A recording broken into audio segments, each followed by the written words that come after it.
Sí, porque después se corre, bueno, después. Sí, si no me muevo.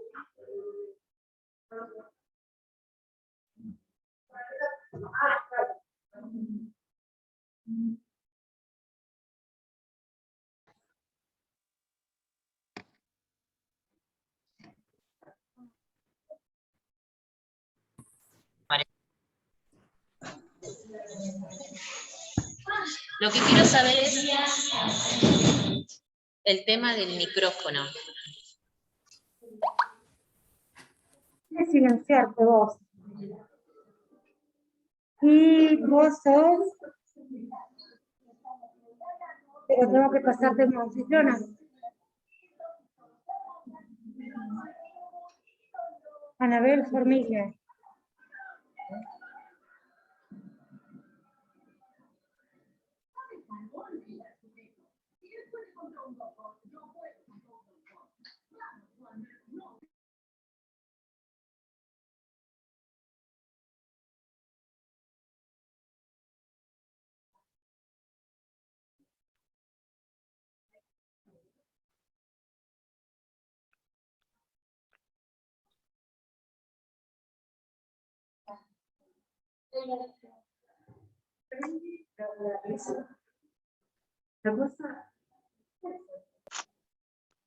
No, deja eso. Me gusta eso.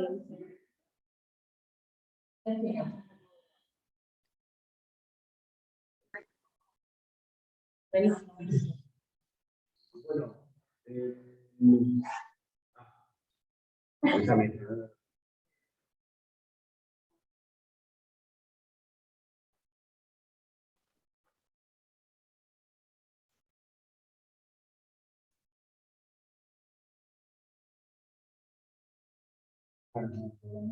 Esto acá te pone lo que se llama. Sí, sí. Porque aparte no quiero mirar, pero estoy todo el tiempo así.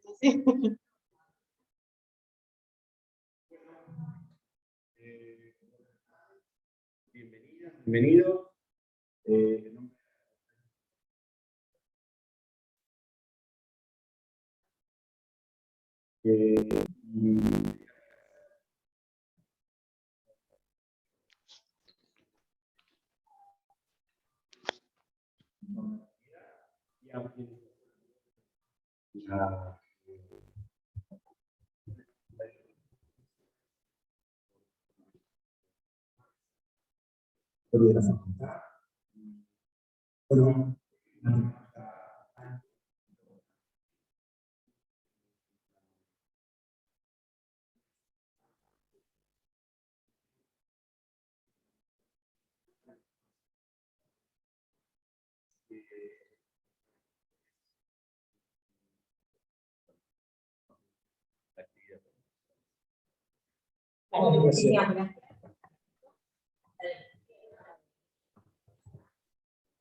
Se puede.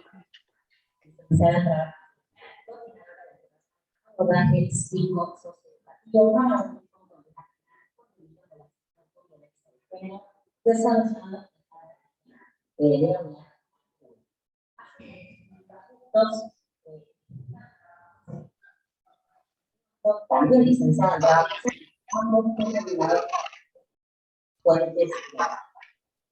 Por último,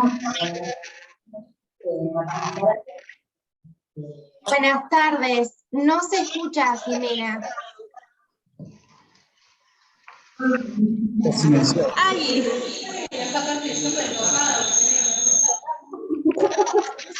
¿Ahí me escuchan bien?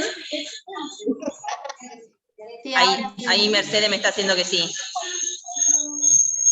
Ahí, me parece que tenés que silenciar ese. Perdón la interrupción, se escucha Ahora sí. más lo de Francisco, lo de Pancho, no se escuchó nada de lo que dijo a la presentación. Ahora sí, me están Aviso diciendo que porque sí. se está grabando apenas. Ahí.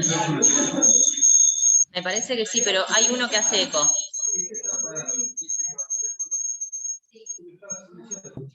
No, está silenciado el micrófono, pero se escucha el audio. Ah, A ver.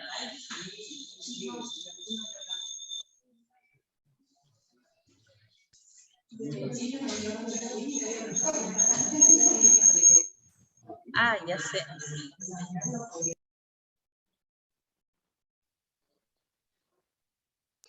Ahora. Ajá. Claro, hace eco esa. Bueno. Entonces voy a hacer.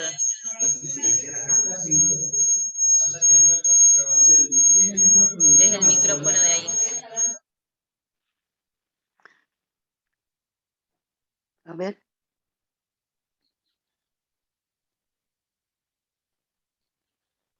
No.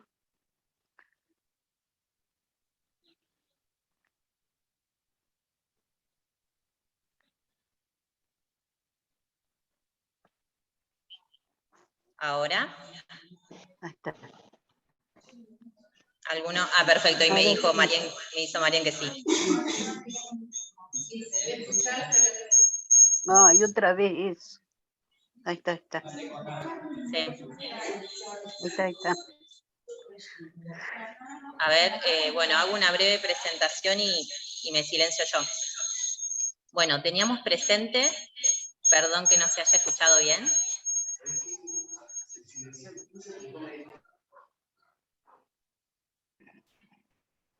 Oh.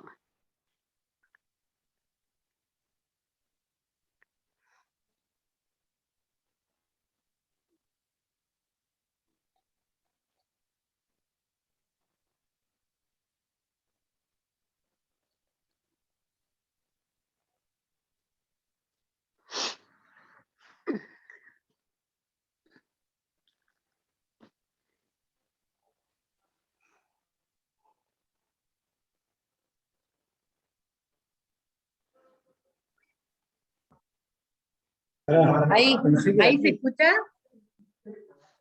Sí. Sí, ahí se escucha. Marian me dice que sí. Hablas acá. Acá habilitamos esta cosa. Bueno, está. Mil disculpas, entonces ahí está. Bueno, entonces, no resta decir más que la bienvenida y bienvenidos a todos y todas. Habíamos organizado este encuentro pensando en la intervención de violencia masculina. Por sobre todo van a contar con una experiencia sobre la alcaidía que se llevó a cabo y también una experiencia similar en el programa INAUM que trataba sobre adolescentes varones que también habían estado relacionados con la violencia de género. Asimismo, también se va a hablar sobre la valoración y la importancia que tiene este tipo de dispositivos al momento de la solicitud de las libertades, de las libertades de la Ley de Ejecución Penal, la Ley 24660. Así que, bueno, mínimamente, para no robar más tiempo, teníamos a María Valeria, licenciada en Trabajo Social, que ella fue la que estuvo coordinando el programa sobre intervención de masculinidades en la alcaidía. También tenemos a Lucas Justos y a Silvia Álvarez Redondo, que estuvieron en el programa INAUM como co-coordinadores por el programa Puentes 2, y también Martín Sarabia, que luego se va a poder ver, que es juez en ejecución penal de la primera circunscripción, que va a hablar sobre la valoración judicial. Así que me retiro. Ahora sí, hacemos un cambio de figurita. Bueno, buenas tardes a todos y a todas, a quienes están del otro lado de la pantalla también. Mi nombre es Valeria, yo me presento Jimena, La intención nuestra con mis colegas Silvia y Lucas es contar una experiencia de trabajo. Primero contar un poco de lo que fue la experiencia de trabajo durante 2 años consecutivos en la alcaldía de Santa Rosa, y posteriormente si esta misma experiencia se replica con con algunas semejanzas con los adolescentes varones. ¿Por qué nos parece necesario el trabajo con varones relacionados o que ejercen violencia por razones de género? Primero que nada porque tiene que ver, el trabajar con el varón tiene que ver con una política integral para garantizar el derecho de las mujeres y de las infancias a una vida libre de violencia. Entonces ese sería como el aspecto más importante, central, la protección de las mujeres y de las infancias. Pero además, porque este varón que ejerce violencia, por razones de género, es un sujeto de derechos, y como tal, tiene también justamente derechos a una asistencia para elegir una vida diferente, una vida libre de violencia. Eso es como lo central de este dispositivo que hoy les vamos a presentar. Aquí me pusiste allá, muy bien, como prenderme por las ramas. En la alcaldía de Santa Rosa,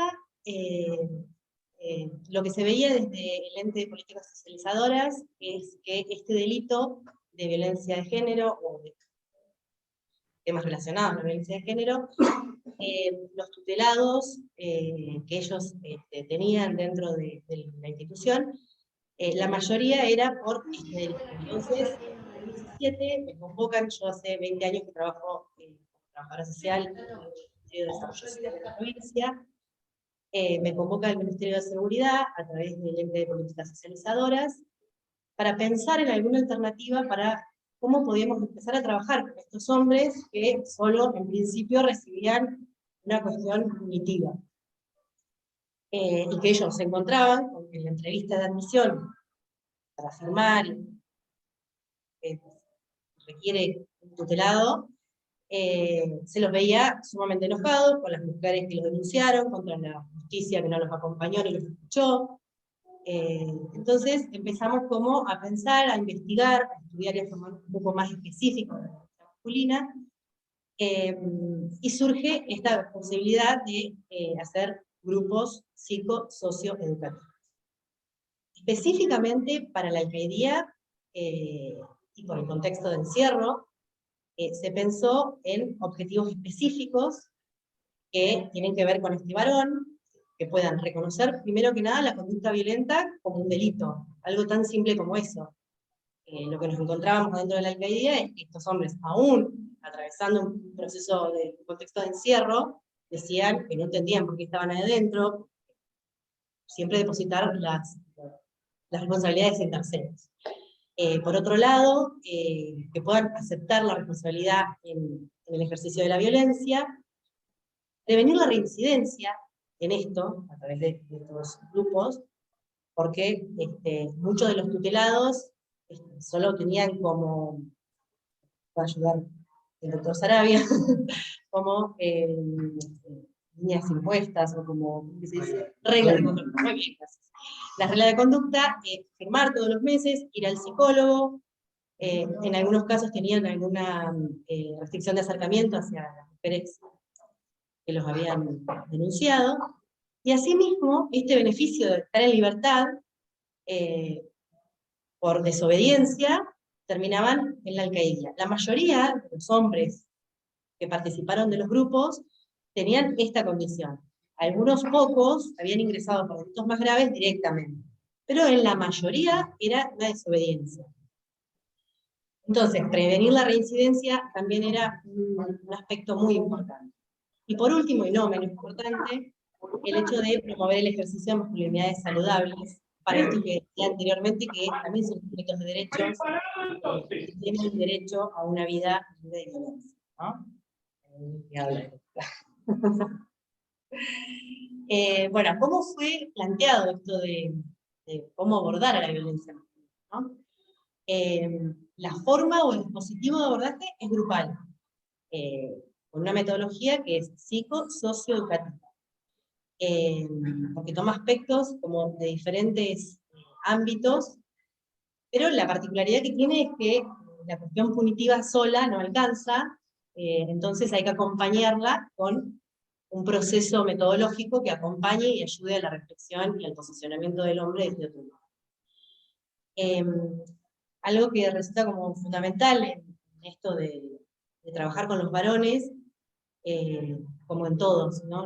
Las problemáticas sociales, es la capacitación y la formación del equipo profesional que va a trabajar, que va a coordinar estos grupos, y no solo en la temática específica y en la temática en general de la violencia de género, sino también en un buen entrenamiento en lo que es la dinámica grupal.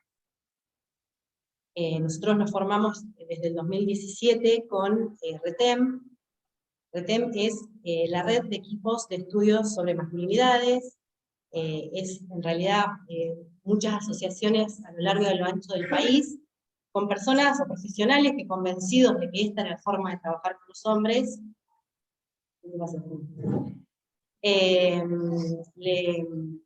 empezaron a trabajar como en soledad en todas las distintas provincias. Su precursor fue Mario Fallarola, acá en Argentina. Él toma ejemplos o formas de trabajo de Estados Unidos, de otros países que tenían como más avanzado este tema.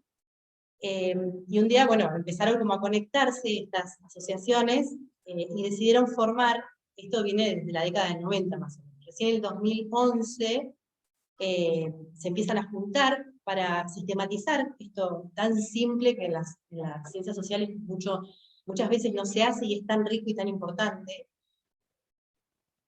Bueno, empiezan a sistematizar el trabajo y no solo trabajan cada uno desde su lugar o desde su asociación, sino que en conjunto lo que hacen es formar a a las provincias o a diferentes profesionales que estén interesados en trabajar de este modo. Así que bueno, nosotros como provincia nos formamos desde ahí. También la Dirección de Violencia de la provincia, del Ministerio de Desarrollo Social, también se acompañó este pedido nuevo, se sumó a esta gente. Y bueno, y dentro de la propuesta de ellos es el equipo interdisciplinario, como muy importante, mixto.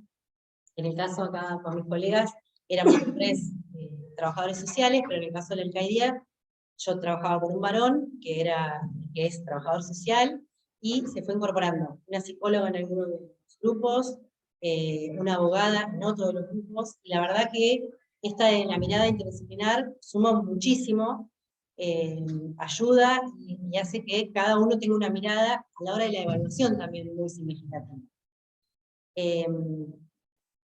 Bueno, y el rol de este equipo coordinador es también muy clave, por eso yo hablaba mucho del entrenamiento a nivel trabajo grupal, porque no tiene que ver tanto la intervención pensada, sino que es un rol más bien pedagógico.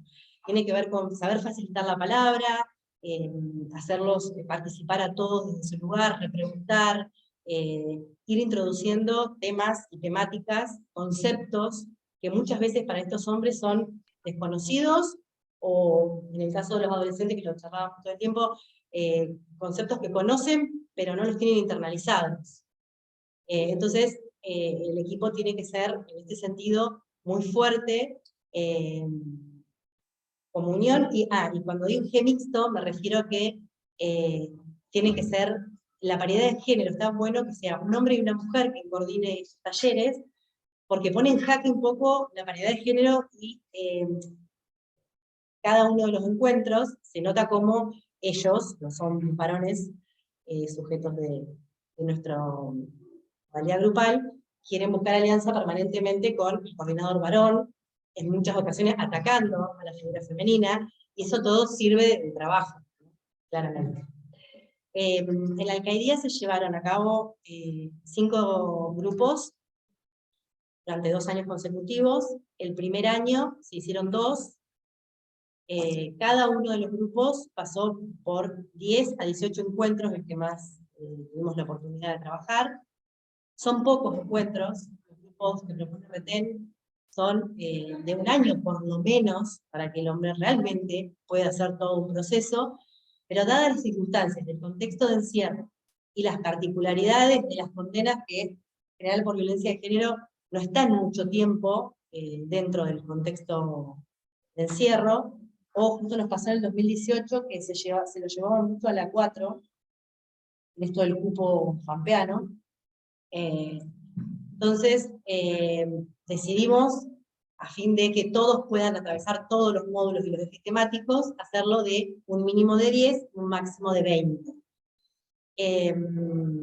El segundo año, que fue el 2019, sí se hicieron 3 talleres, 3 grupos diferentes, y bueno, fue mucho más rico porque el primer año, por desconocimiento y que uno va haciendo práctica a medida que va avanzando, sucedía que habíamos puesto como modalidad un grupo cerrado. Entonces quienes empezaban el primer día, terminaban. Esto que les digo, que la 4 se los llevaba a veces a otro establecimiento, a terminar de cumplir su condena, hacía que se redujera el número. O sea, encima de que esa persona se iba y no completaba, se reducía el número de participantes. Entonces, lo hicimos semiabierto a los otros 3, y fue más rico. Tratábamos que sea heterogéneo, había personas de los 20 años hasta los 61 años, el más grande. Entonces, a la hora de formar los grupos, también tratábamos de que sea bastante heterogéneo en cuanto a las edades, porque eso también aporta a la dinámica grupal muchísima riqueza.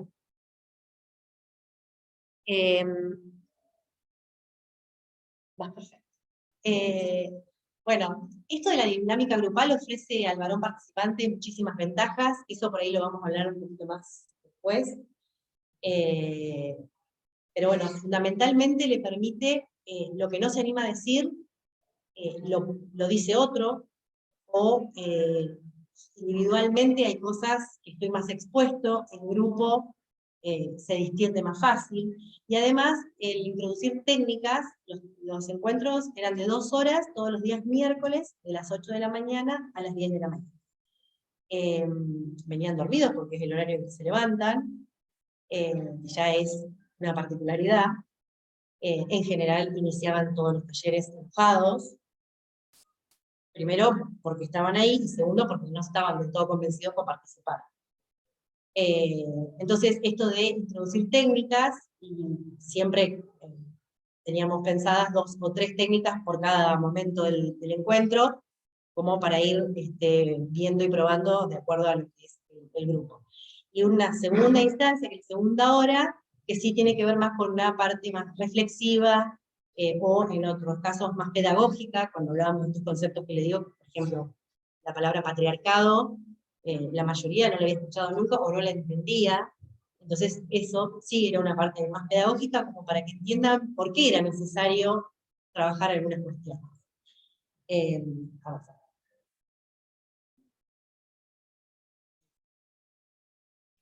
Bueno, ¿y cómo organizábamos, cómo iniciábamos? El año lo iniciábamos. Primero, bueno, tuvimos entrevistas con el jefe de la alcaldía, con el personal administrativo. El jefe es varón, y las chicas de la parte administrativa son todas mujeres. Las puertas muy abiertas de la alcaldía. Ellos solamente, los internos, tienen para participar de educación, o sea, pueden hacer el primario o el secundario.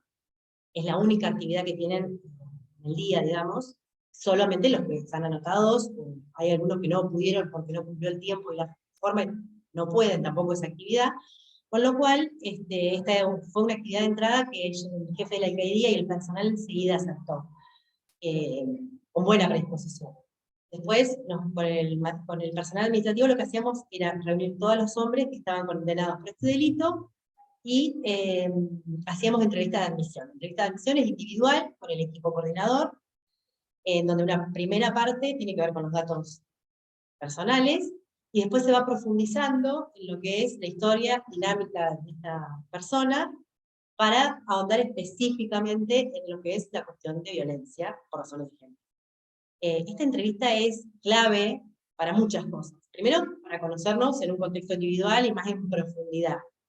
Segundo, porque hacia el final de los talleres también se hacía una entrevista individual como de cierre y de devolución de lo que hemos visto, y también se lo volvía a entrevistar respecto de conceptos que él ya había planteado la primera vez, y nos servía a nosotros muy de evaluación también. Cómo había sido atravesado por todos estos proyectos, por este proceso. Posteriormente a las entrevistas de admisión, comenzábamos el grupo. El primer día del grupo firmamos un acta de confidencialidad. Es medio irrisorio porque, bueno, teníamos cámaras adentro. Pero bueno, que por lo menos de parte nuestra nos iba a divulgar lo que ocurría en este lugar, para preservar su intimidad, ni que se iba a utilizar para otros fines. Yo desde el primer día les dije que yo iba a escribir todo lo que íbamos haciendo, porque a ellos les llamaba la atención que había una persona que escribía, y que eso lo iba a utilizar pero para estudiar, y que si en algún momento publicaba algo no iba a tener ni nombre ni características específicas de eso. Siempre estuvieron de acuerdo con eso todos los grupos. Firmábamos la acta de confidencialidad y posteriormente dábamos inicio a los talleres. Bueno, cada uno duraba 2 horas, como les dije, técnicas participativas, cantidades de personas entre 10 y 15 como máximo. Y está bien, eso lo vamos a hacer después entre todos. Y bueno, la verdad que una experiencia muy rica a nivel personal y profesional, que finalmente se lo voy contando a los funcionarios en ese momento, tanto de seguridad como de desarrollo social al que pertenezco. Les iba contando que estaba escribiendo, entonces me pidieron que le dé como un formato más serio a esa escritura, con mayores valoraciones, y finalmente se publica el documento, que para mí es poner de alguna forma en agenda esta necesidad, este espacio que por ahí queda vacío.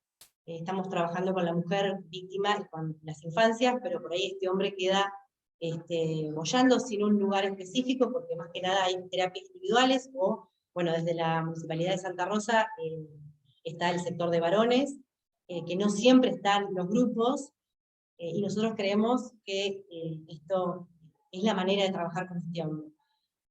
Solamente voy a decir la conclusión que sacamos con mi compañero en ese momento, que es que todos eran atravesados, o sea, de los más de 35 hombres que pasaron por los talleres, solo uno se negó a participar a medida que avanzó el proceso, y nos pareció bien porque era iatrogénico para el grupo. El resto nosotros sentíamos desde lo conductual hasta lo visual como cosas los iban desarmando, y los iban ayudando a pararse en otro lugar, con elecciones de vida más saludables, más sanas, que permiten un desarrollo de vida sano, claramente.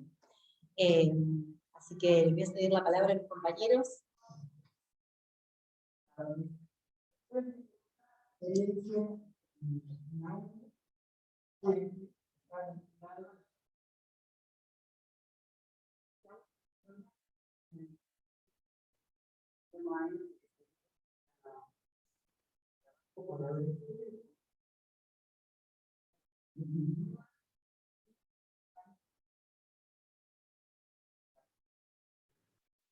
Perdón, no se escucha, disculpen.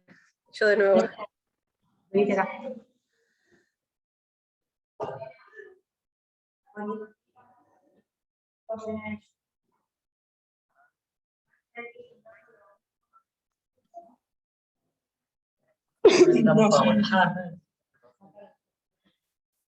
Vuelvo a... no se escuchó nada. Les comento un poco de qué se trata el programa INAUN, que fue la institución donde se desarrolló la experiencia del proyecto Puentes, vinculado a la experiencia de Valeria en la Alcaidía. INAUN es un programa dependiente de la Dirección de Niñez, Adolescencia y Familia de la provincia, cuya población objetivo son adolescentes en conflicto con la ley penal. La mayor cantidad el factor común en estos adolescentes es los delitos de robo contra la propiedad, de robo y hurto. En el año 2013, de repente, 18, eran 13 los casos. En el año 2018 de repente empiezan a ser derivadas situaciones desde el juzgado de familia de adolescentes con denuncias por violencia de género. En un corto lapso de tiempo hubo 13 situaciones, que fue muy llamativo y nos movilizó porque no era común, anteriormente no había, o quizá había habido alguna situación aislada. Eso coincidió también con un movimiento que se hizo al interior de la institución, que ya veníamos viendo y revisando las prácticas, en esto de sentir que era urgente la necesidad de una perspectiva de género que se plasmara concretamente en la práctica diaria, tanto en la intervención individual como en la comunitaria, que tenía que ver con una serie de talleres que ofrece INAUM de diferentes actividades. Comenzamos la intervención individual, que consta de entrevistas entre un equipo técnico y los adolescentes, cada adolescente, y nos encontramos con limitaciones, digamos, plasmadas en un relato rígido, sobre el cual no podíamos avanzar. ¿Cuál era este relato? Tenía que ver con desconocer y sorprenderse por la denuncia, de no tener ni idea de qué estaba hablando la chica, pero a niveles... Ayer estábamos viendo una película y hoy me levanté a la mañana y estaba la denuncia, la verdad que no sé de qué se trata y no podíamos avanzar, otros se manifestaban muy enojados, siempre responsabilizando a sus parejas o exnovias. Frente a estas limitaciones, y con todo este movimiento interno que había a nivel de los profesionales y de los operadores, de todos los que trabajamos en ese momento en INAUM, justo nos acordamos de y se nos ocurrió la idea de intentar un proyecto con estas características, pero en un ambiente de libertad, digamos, trabajando desde la libertad, y con adolescentes. Eran 13 adolescentes, la convocatoria fue personalizada, no se podía plantear como obligatoria, solamente en algunas situaciones que los chicos tenían tratamiento tutelar, se argumentó, digamos, desde el programa que quizá era una posibilidad que iba a ser bien vista, digamos, cuando el juzgado evaluara su situación con los informes que el programa elevara.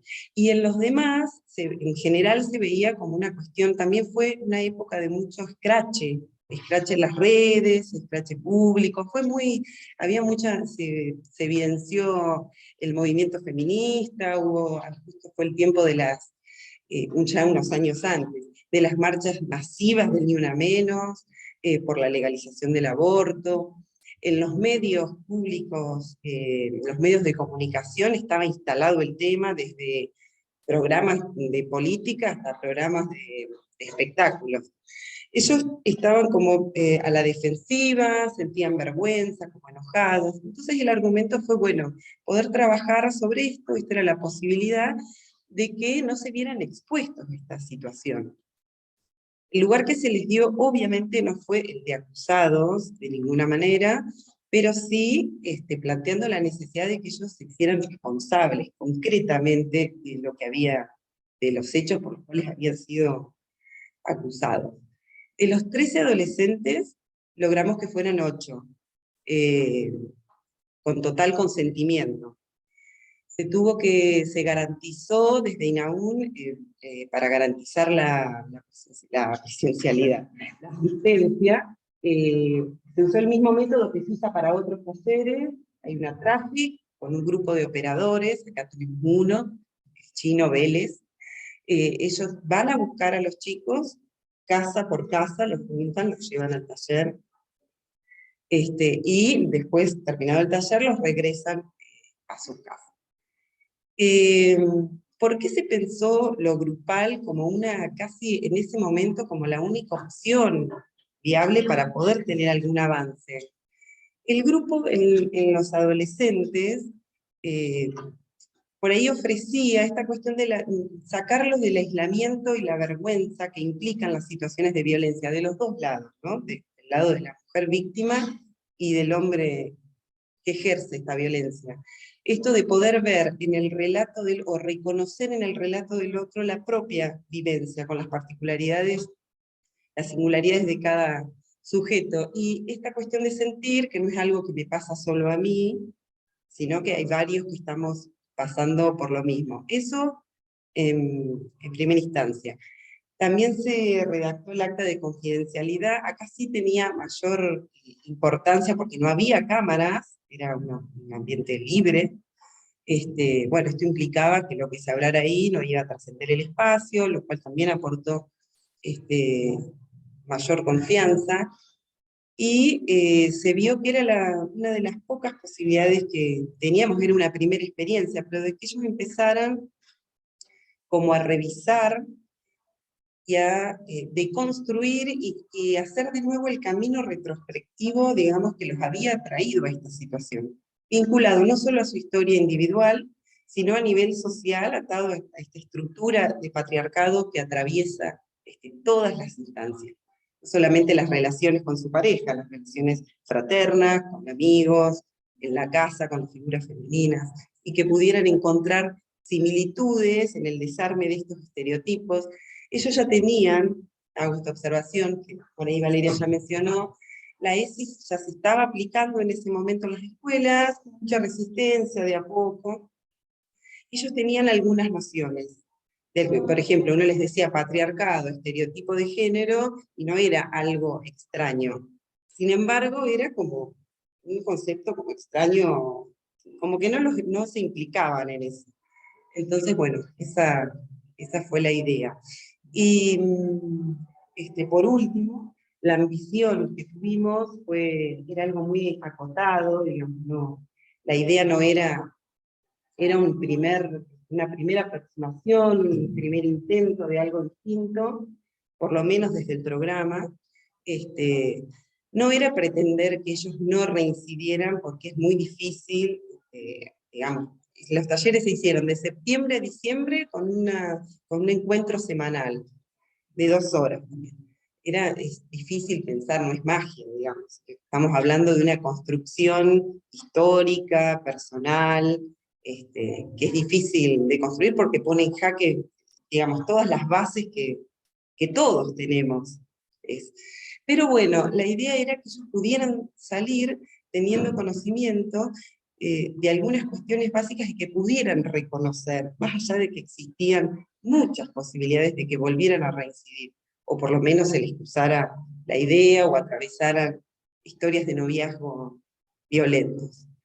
La cuestión fundamental era poder aportarle conocimientos o construir entre todos en ese espacio grupal conocimientos significativos, pero que fueran tan significativos que permitieran problematizar y poner en jaque lo que ya traían construido. Mi compañero ahora.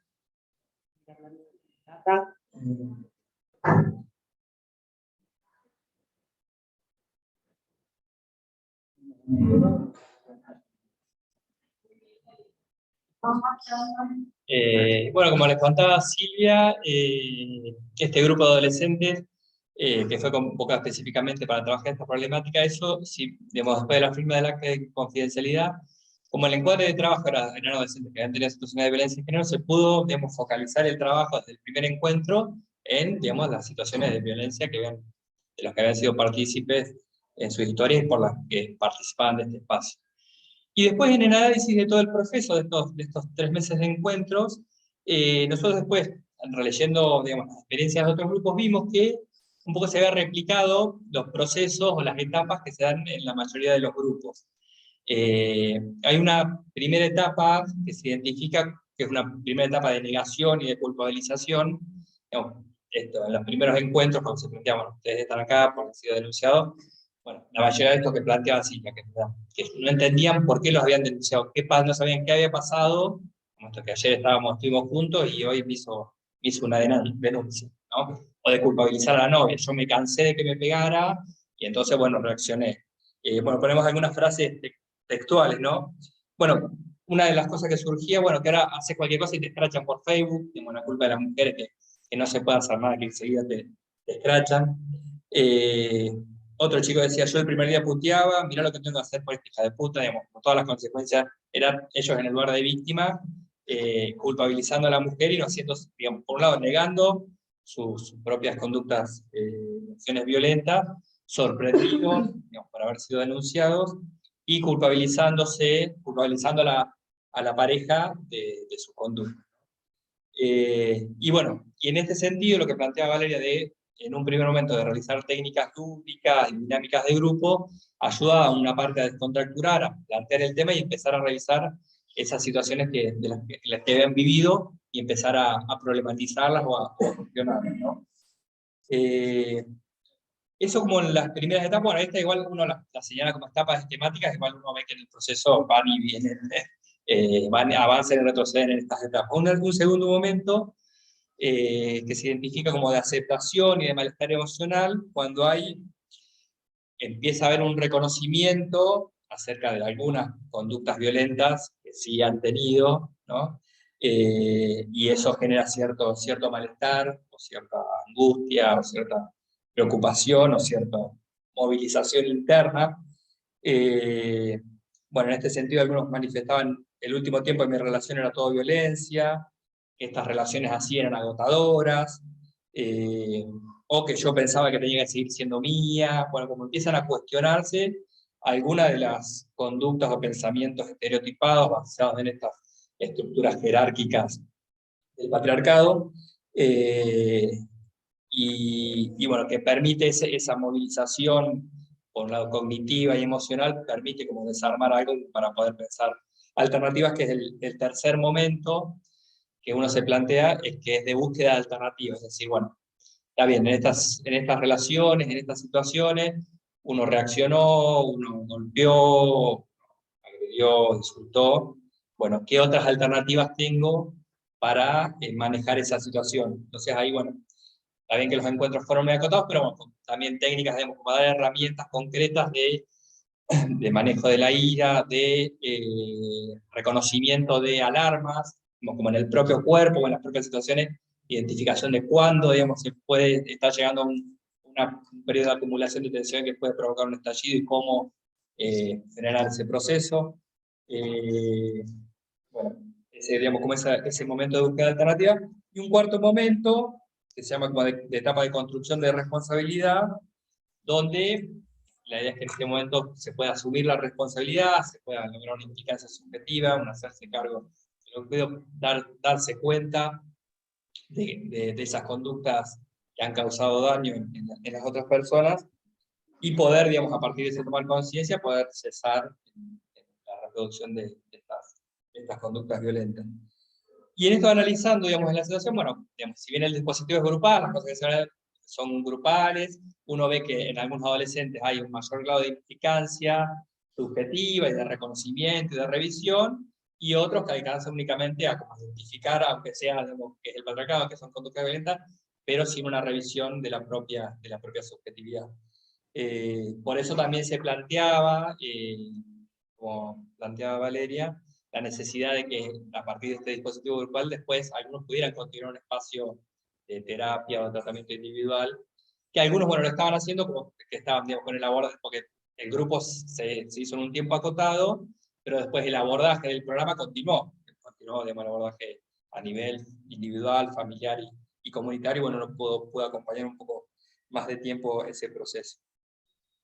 Y bueno, después en la evaluación final, digamos, el taller que hicimos de cierre, en general, bueno, la mayoría valoraron como muy positiva la experiencia, valoraron como muy positivo el clima, digamos, de confianza y de trabajo, digamos, que pudieron confiar y hablar de cosas que nunca habían podido hablar con nadie, ni con sus familias, ni con sus amigos, ni en ningún ámbito, que encontraron un espacio de escucha para pensar esas cosas. Bueno, otros, por ejemplo, textuales: yo quedé reimpactado, me sirvió de mucho. Bueno, incluso yo reconocí todo. Bueno. En el encuentro de cierre uno dice, bueno, pues hicimos un picnic en la laguna, y dice, bueno, sacamos la foto, y yo, bueno, ahora estamos todos curados. Sí.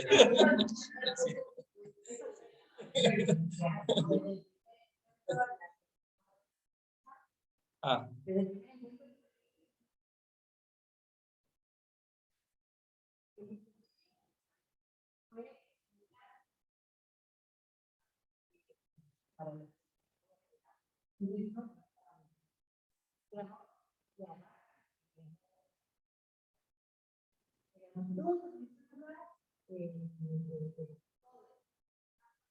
Sol. No se escucha.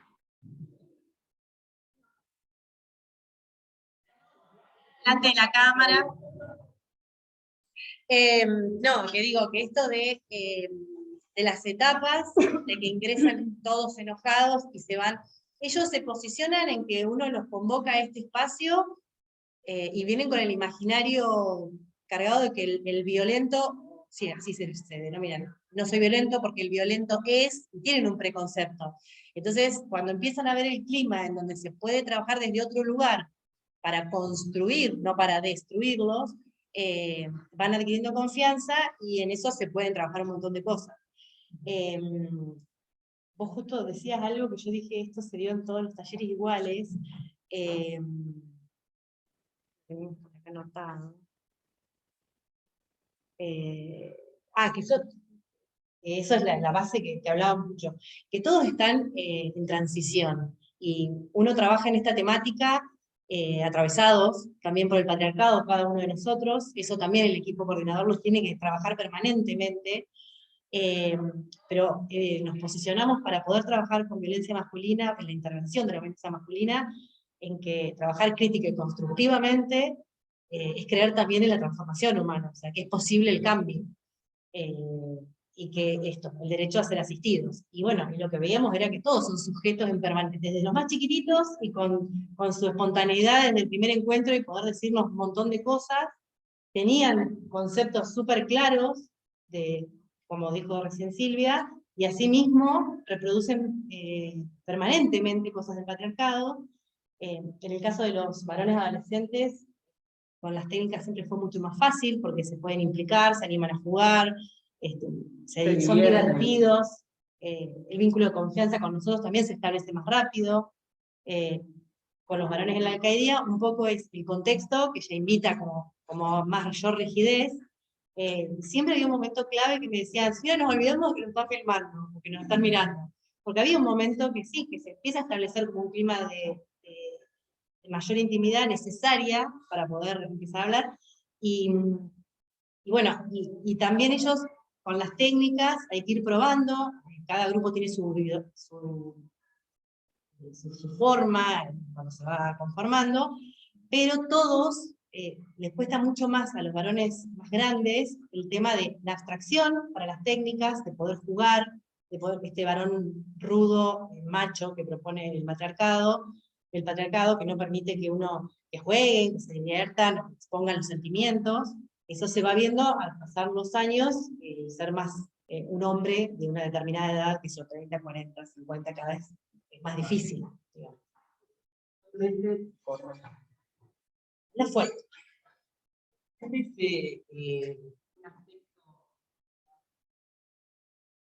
¿Quieren ver?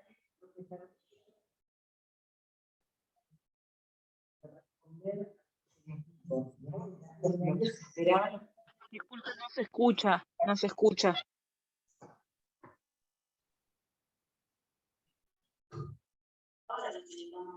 Es la computadora, sí. Sí. Decía que uno de los aspectos más importantes que trabajamos en los talleres fue esta cuestión de que ellos pudieran visualizar, o por lo menos empezar a pensar, a revisar, cuál era el precio que tenía responder a estos estereotipos, ¿no? De lo que se esperaba, de acuerdo al estereotipo masculino, el ser hombre hegemónico, que es lo que perdían en este juego, que tenía que ver con no poder expresar las emociones, no poder tener vínculos más afectivos, bueno, y tener que responder qué cosas tenían autorizadas y cuáles no. Y ellos pudieron identificar, hablando entre ellos, siempre entre ellos, ¿no? Comparando situaciones, poniendo ejemplos, hablando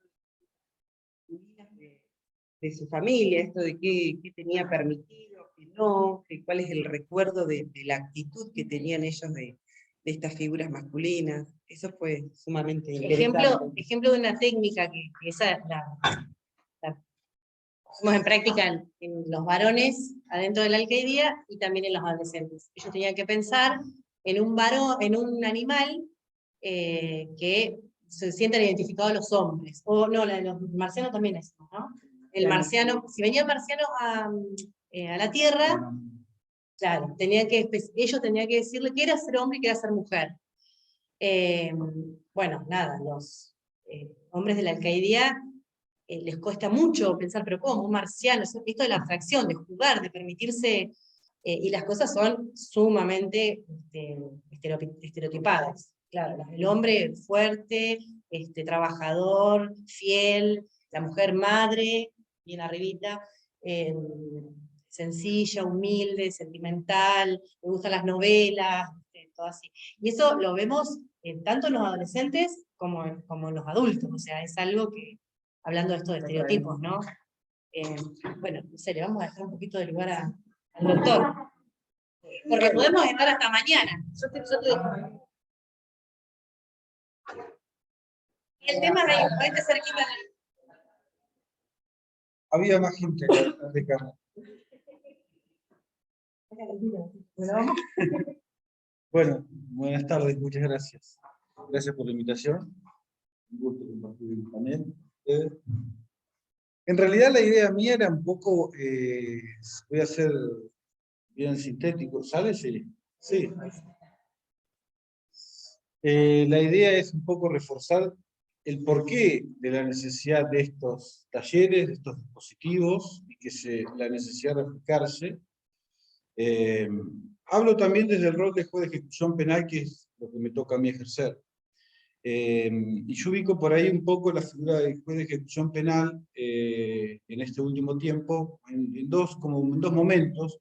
En un primer momento, cuando se crea la figura del juez de ejecución penal, que entra en el concierto de la modificación que se hace a la Constitución en el año 94, la incorporación de tratados internacionales, el Pacto Internacional de Derechos Civiles y Políticos, la Convención Americana y demás. Ahí viene a jugar un papel fundamental la figura del juez de ejecución penal, pero pensando en esa persona condenada, en lo que se cumplen los derechos humanos de las personas condenadas. Ese era el papel fundamental en un primer momento. Después del año 94 se modifica la ley, se crea, perdón, la ley de ejecución penal, que es en el año 96, obviamente con el paradigma resocializador. No vamos a hablar ahora de eso, pero hay que poner un gran signo de pregunta también ahí. Pero era, vuelvo a insistir, pensando en ese juez que debe velar por los derechos humanos de las personas condenadas.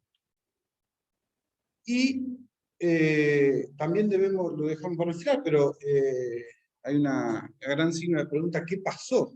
¿Qué nos pasó en todo este tiempo? Si miramos más o menos las cárceles, ¿cómo están? Pero bueno, entonces, en ese primer momento, la figura de juez estaba limitada a eso, pero de golpe, no hace tantos años, muy poquitos años, irrumpe un nuevo actor político. Ese actor político es la víctima. Esa víctima vino a jugar un papel preponderante en el proceso penal, y acá me gusta siempre seguir por ahí, en este aspecto, a Agustina Iglesias de Spulg, porque ella se pregunta cómo se tradujeron las demandas del feminismo en el lenguaje de los derechos humanos. En un primer momento fue a través del derecho internacional de los derechos humanos, con la convención, con la CEDAW. Paralelamente, mientras los derechos humanos de las personas condenadas estaban teniendo su desarrollo constitucional, también tenía su desarrollo constitucional los derechos humanos de las mujeres. Pero, en un momento, vira y pega un viraje hacia el punitivismo. Entonces,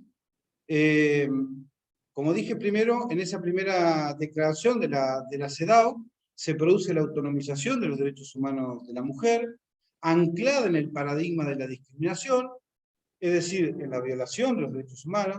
El sexo y el género eran el centro de esa discriminación, y se discutía de qué manera se podía responsabilizar a los estados.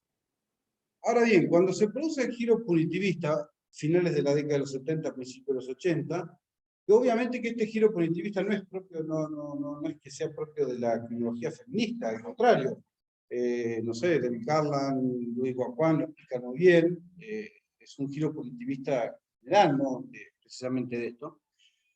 Pero se da una paradoja, porque el derecho penal, mientras el feminismo pretendía llamarle la atención a los estados, con el giro punitivista y la participación más activa del derecho penal, se da este juego, esta paradoja, porque el derecho penal castiga, sanciona a una persona individualmente considerada, castiga a un delincuente en particular, a una persona individualmente considerada, y de esa manera un poco le hace pata ancha a las otras partes del Estado, porque se pone el derecho penal en primera medida.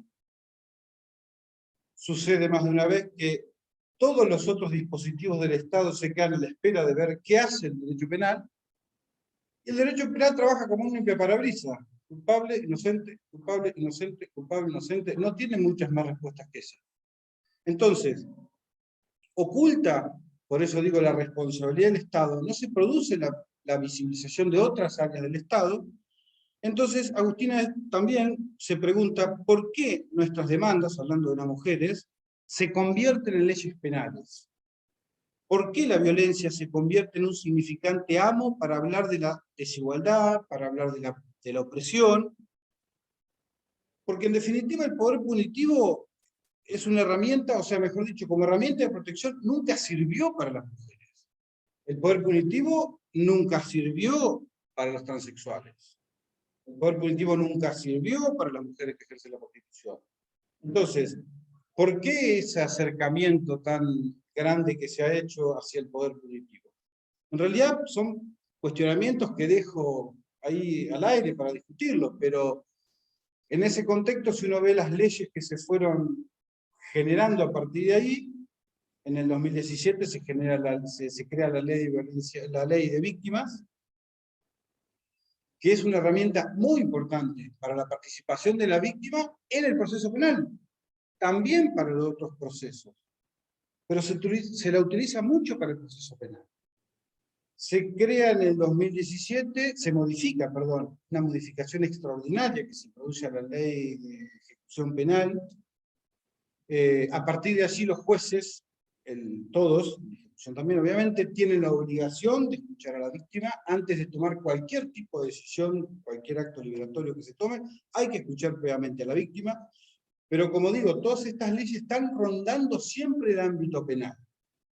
Y una ley, desde mi punto de vista extraordinaria, como la ley de violencia contra la mujer, claramente dice que no genera delitos, claramente dice que no modifica el Código Penal y demás.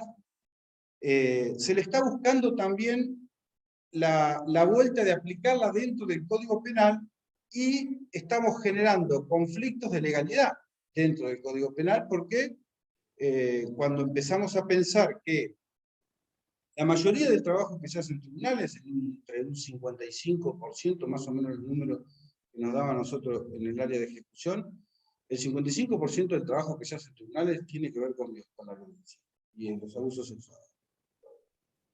Si sacamos esa masa como la totalidad, el 70% de todas esas causas se trabaja, o sea, la respuesta que da el derecho penal son condenas de ejecución condicional. Es decir, la persona queda en libertad y se le aplica una regla de conducta. Y ahí entran estos dispositivos y la importancia de estos dispositivos. También tenemos que pensar que hay que modificar urgentemente ese instituto de la condena de ejecución condicional en el Código Penal, porque fue un instituto pensado para delitos de poca monta, para delitos de baja conflictividad social, y se le está usando precisamente para esto que es una extraordinaria conflictividad social. Entonces, esa herramienta que pensó el legislador en la década de los 90, no nos está sirviendo hoy. Por eso la necesidad de estos dispositivos también. Y para los que abrevan en las teorías resocializadoras de la pena, bueno, redoblemos la apuesta que estos dispositivos son importantes. Y para los que no abrevamos en la teoría resocializadora, también es importante estos dispositivos, porque reducen el nivel de vulnerabilidad al poder punitivo. Entonces, sea como sea el camino que se le busque desde la ley, son importantes estos dispositivos, insistir con ellos, porque ¿qué ha hecho el derecho penal con los presos, con las personas condenadas. Están ahí encerradas. Hoy estamos asistiendo a los niveles de hacinamiento más grandes de nuestra historia, no solamente a nivel nacional, sino también a nivel provincial. Cuando Jimena se acercó a la oficina a preguntar por este taller y por su trabajo que estaba haciendo, me dice, ¿qué se hacen con las personas presas por delito de violencia o por delito? Nada, le dije.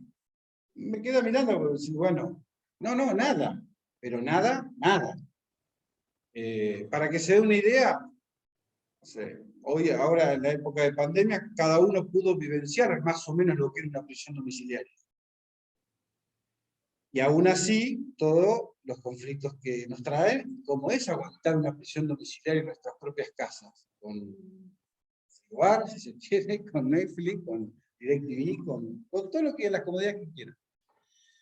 Y para que tengan una dimensión, si una habitación más o menos normal, pequeña y grande, qué sé yo, 12 metros cuadrados para una persona, es más o menos una habitación acorde, en 12 metros cuadrados a veces se tienen 5 o 6 personas, conviviendo las 24 horas del día, sin actividades.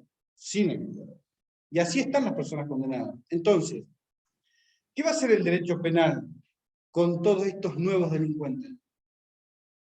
Porque con los otros, para los que se crea la figura del juez de ejecución penal, que era para garantizar los derechos humanos de esos delincuentes, fracasamos. Yo creo que no hay juez más legitimador del sistema que el juez de ejecución penal.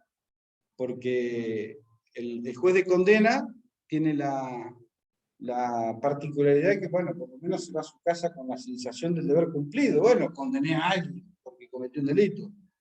Y el juez de ejecución no hace para nada bien su trabajo, porque hemos fracasado con aquellos condenados, con aquellos viejos delincuentes, y vamos a fracasar también con estos, si no aceptamos, si no empezamos al Estado a tener otra experiencia, a utilizar otras herramientas. Por eso insisto que este tipo de dispositivos son verdaderamente importantes como para empezar a mirar o a solucionar un poquito, acercarnos a la solución del problema. Pero bueno, esto era más o menos lo que quería comentar.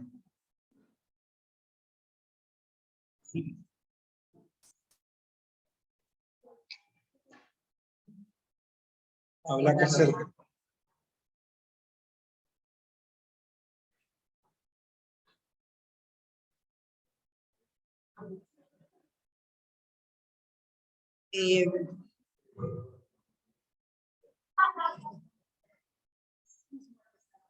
No, quería hablar un poco de las conclusiones, tanto de la experiencia en la alcaldía, bueno, un poco vinculado al que dijo Martín, y la experiencia en INAUN, que consideramos que es urgente una política pública seria, de acceso libre, gratuito, que sea universal, y que ofrezca, donde se multipliquen este tipo de espacios, porque digamos, la evolución de una persona, o sea, en este camino de construcción y de revisión, no es lineal. Entonces es probable que una persona tenga que pasar varias veces por estos dispositivos. Y que también lo comentábamos, que con una condena sola, con el punitivismo por sí mismo, estar en la cárcel, porque no alcanza. No alcanza porque la reincidencia es algo asegurado, porque la conducta violenta está arraigada en otro lado, o sea, no termina siendo, digamos, el efecto disciplinador de acá no, ni acá casi pocos delitos, digamos, no surge efecto, se necesita otro tipo de trabajo. Sí. Y tiene que abarca a las mujeres, que abarca la ESI, la cuestión preventiva de la ESI desde las primeras infancias en adelante, el trabajo con los varones. Como decía Martín, o sea, la ley de violencia lo pide, hace cuántos años tiene ya la ley, más de una década, ¿no? Asimismo, en el artículo 10 lo dice, en ese momento pusieron programas de resocialización para hombres con causas relacionadas a los delitos de violencia de género. Y estamos a hoy y todavía estos espacios nos surgen. Nosotros lo hablábamos con los chicos el otro día y decíamos, que esto por ahí, este hermoso proyecto en el que creemos y apoyamos un montón, queda como en la voluntad del profesional. O sea, yo estaba abocada a este proyecto prestada a seguridad, y cuando volví a mi ministerio, no se continuó. Vino la pandemia, pasaron cuestiones en el medio, pero por ahí se ubica mucho en esto de la voluntad de un profesional o de un grupo de personas que creen que esto es necesario. Está como poniéndose en la agenda política. Yo en ese sentido lo destaco mucho, el tema de publicar la experiencia, más allá de la cuestión profesional, sino porque bueno, esto sienta un precedente, habla de conclusiones, habla de la necesidad de las cosas que se fueron construyendo, entonces quien retome parte de ahí para construir algo mejor, algo superador, por ahí, bueno.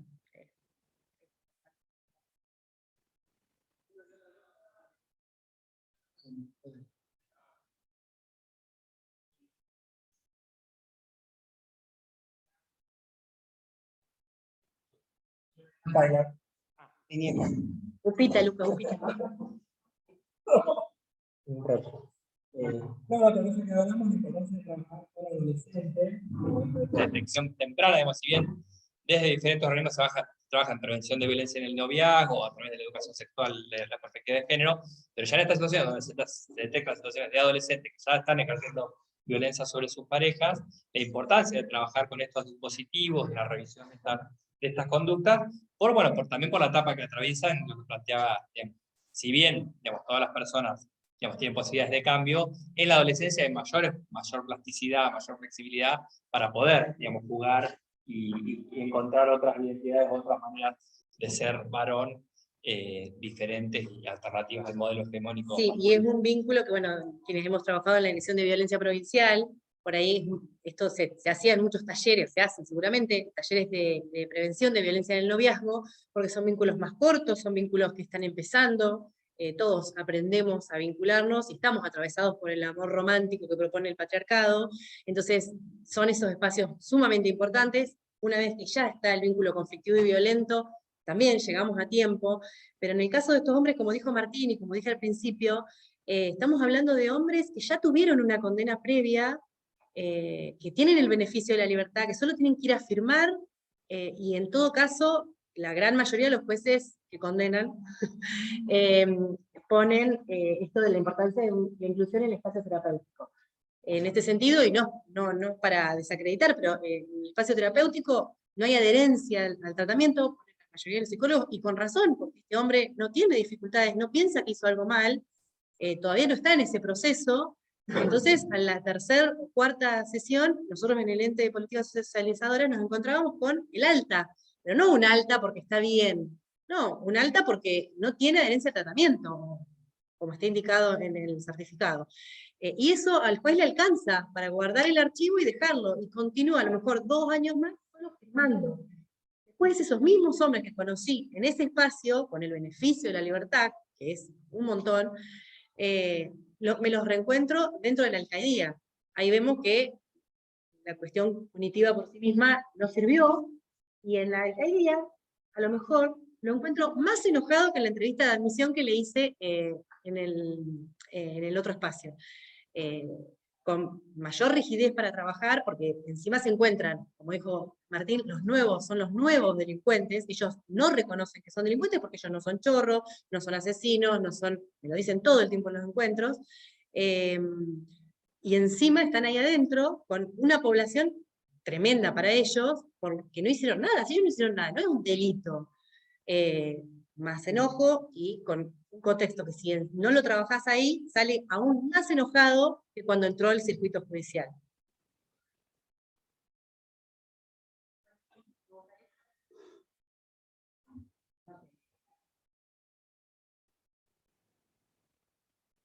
Tenés muteado y no va a salir. Vos, porque si vos te dabas volumen... A ver. No, se acopla ahí. Y si te pones ahí, allá. ¿Y al lado? Sí. Digo yo, no sé, capaz que nada que ver.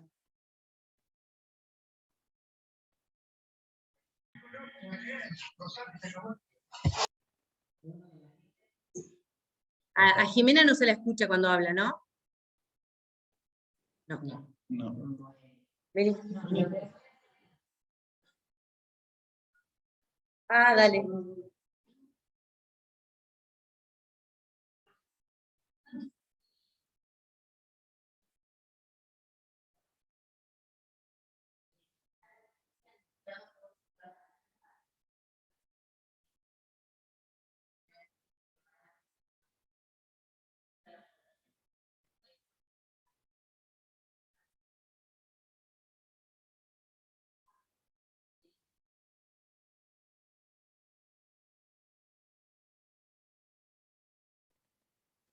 En la alcaldía nosotros,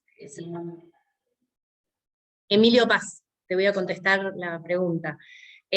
Nosotros lo que hacíamos en la alcaldía era entrevistar a las 10 personas, 15 personas que iban a ser posibles participantes del grupo. Quedaban descartados personas que tengan una fuerte adicción, que hay internos que tienen esa dificultad y que están en tratamiento, personas que tengan alguna psicopatología, y femicidas, pero los femicidas directamente, que había una persona creo que estaba vinculada a eso, directamente no la entrevistaban. En general, eran todos admitidos al grupo. Creo que 2 o 3 personas con estas características se decidió que no, y se les comunicó por qué no.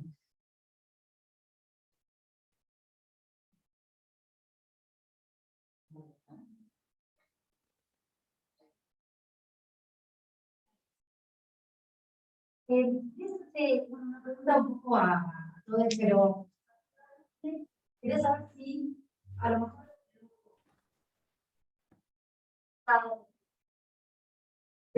si se pudo extraer, me da cuenta que el sistema punitivo no es suficiente, es una herramienta, la única para tomarla. Si con los test y luego trabajar con actividades por fuera de la respuesta positiva, si ya pudo extraer alguna conclusión sobre las respuestas que se fueron produciendo a lo largo de todo que permitan advertir patrones de conducta masculina que luego pueden ser utilizados en un ámbito colectivo. ¿No? Más allá, previo, porque por supuesto, la punitiva que siempre es represiva. Sí, en las experiencias, en el libro, a lo largo de todo el documento, se aplican temáticos, cada eje temático se trabaja durante 2 y tomé eso para el análisis. Yo marco a la mitad que se trabaja en el círculo de inteligencia, lo marco como un antes y un después, un quiebre en los 5 grupos que trabajamos, es como un antes y un después en el estadio grupal, y también a partir de ahí las conclusiones a las que se van arribando son mucho más enriquecedoras para el trabajo y mucho más estimulantes o mucho más positivas para uno. Esto de creer que ellos sí pueden hacer determinados cambios para darse otro lugar. Sigue siendo poco tiempo lo que se hizo en la alcaldía, deberían ser cada taller más tiempo.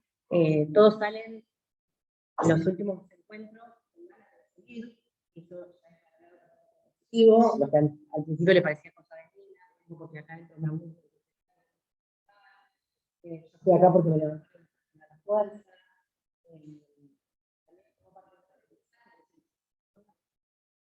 Las chicas de administración, no con los guardias. Entonces ellos no sabían al principio qué era. Ya cuando los iban a buscar, fueron cosas que se fueron descubriendo en el trabajo. Pero yo creo que para sacar conclusiones como más importantes o cambios más visibles en cada uno de ellos, debería ser más extenso en el tiempo de cada persona en los talleres, en los grupos. Sí, fue notable, como lo repito, desde la participación, implicancia, hasta física, cómo fueron atravesando el proceso grupal, y las conclusiones muy favorables. No sé, hay mucho material y tratamos de, como de acotar la exposición bastante. El proyecto original municipios, localidades que tienen muchos condenados por este delito, y se encuentran con que no hay dispositivos para derivar a las personas. Como en ese momento no se pudo hacer eso, se priorizó a los de la alcaldía que ya, habiendo tenido la posibilidad de bueno, terminaron en contexto de encierro.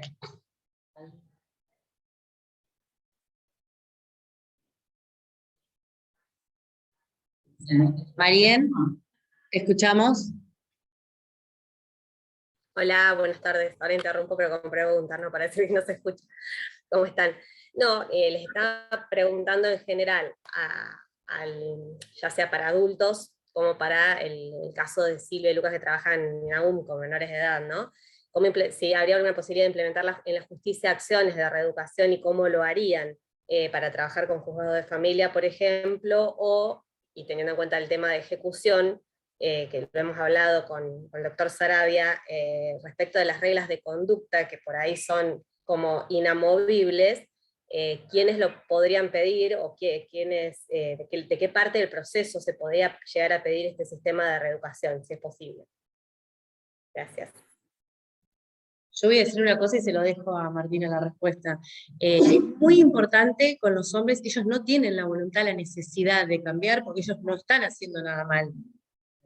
Entonces es fundamental que la justicia indique este tratamiento. Por ahí, Marien, sí, me hiciste acordar, ahora que te veo, y también vi por ahí a Paula, con respecto a este tipo de abordajes, es tan importante, entiendo, la necesidad de modificar el Código Penal en ese aspecto. De hecho, bueno, me diste pie con Marien Casenave, de la Oficina de la Mujer, con Paula Rigone, defensora penal, con Aura Ruffini, fiscal de género de Pico. Trabajamos en un proyecto que presentó el diputado Hernán Pérez Araujo en el Congreso Nacional para modificar el artículo 26 del Código Penal, 27, bueno, que es el Instituto de la Condena de Ejecución Condicional. Por eso mismo que expliqué anteriormente, porque es el dispositivo más utilizado en el ámbito penal, y es cuando uno lee las reglas de conducta que se inscriben ahí y piensa en la problemática, son sueños, porque, por ejemplo, fijar domicilio, para litigar en el ámbito penal, para litigar con un pagaré se fija domicilio. Cuando se habla de los dispositivos, cuando el tratamiento psicológico dice someterse, ¿no? Someterse, dice, a un tratamiento médico-psicológico previo informe que acredite su necesidad de eficacia. Eso más o menos es la única regla de conducta que más o menos podría llegar a servir, y la famosa regla perimetral, no acercarse. Esas son las únicas dos reglas, en realidad, estas dos últimas que mencioné, que más o menos pueden llegar a ayudar en toda esta temática. Esas son las herramientas que tiene el derecho penal para la condena y ejecución condicional, que son la mayoría de las penas que reciben las personas que cometen este tipo de delitos. Y no es que reciben estas penas porque legalmente es lo que corresponde que reciban. Por eso es que algo hay que modificar, y evidentemente estas reglas están siendo totalmente escasas y desajustadas de la realidad, porque incluso llegan a generar a veces irresponsabilidades parentales, porque si te prohíbo acercarte, Bueno, para el varón no me puedo acercar, así que no me hago cargo de mis hijos, porque si me acerco estoy violando la regla, entonces es una forma de extorsión. No están aceitados los mecanismos penales para, para permitir que terceras personas ajenas al proceso se presenten a trabajar acompañando a la víctima de distintas formas, un familiar, un amigo, una institución. Está tan rígido en esto, el derecho es tan rígido en esto, que para presentarte tenés que ser víctima o victimario, abogado patrocinante o querellante, punto. No hay más figuras. ¿Por qué no un acompañante que viene solamente a colaborar? Bueno, el derecho penal es medio en eso expulsivo, no deja meterse, no deja que la gente se meta. Entonces, en eso debemos ser más flexibles también. Pero bueno, por eso es que es importante, lo incómodos que nos sentíamos de la forma de trabajar, bueno, presentamos este proyecto, también otros. Y creo que también hay que trabajar en nuestra provincia, también está, bueno, ese proyecto, el último que ahora quiero mencionar, no lo presentamos, tiene que ver con la modificación o con el proceso de la ley de violencia contra la mujer, establece un procedimiento. Nuestra provincia adhirió a ese procedimiento, pero es una ley pensada desde el Congreso Nacional, y no está mal. Lo que tenemos que hacer es adaptarla a las realidades pampeanas. No es lo mismo vivir en Douglas que vivir en Santa Rosa. No es lo mismo vivir en Victorica que vivir en General Pico. Entonces, necesitamos también trabajar en dispositivos legales que ayuden, y este dispositivo de la ley de violencia contra la mujer no es punitivista. Entonces, es una herramienta fundamental, y nos va a poder ubicar a cada actor de la justicia para evitar sacarse responsabilidades, porque la ley de violencia contra la mujer dice, todos los jueces son responsables, pero cuando uno dice genéricamente todos son responsables, sirve también para que ninguno es responsable, porque ¿por qué yo? Usted responde, ¿por qué yo y no él? Bueno, entonces, creo que esos mecanismos se pueden trabajar, y bueno, estamos a tiempo. No sé si me parece que me fui, Marín, perdón.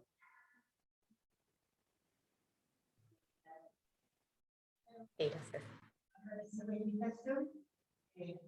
Gracias a esto me he enterado de que existe ustedes y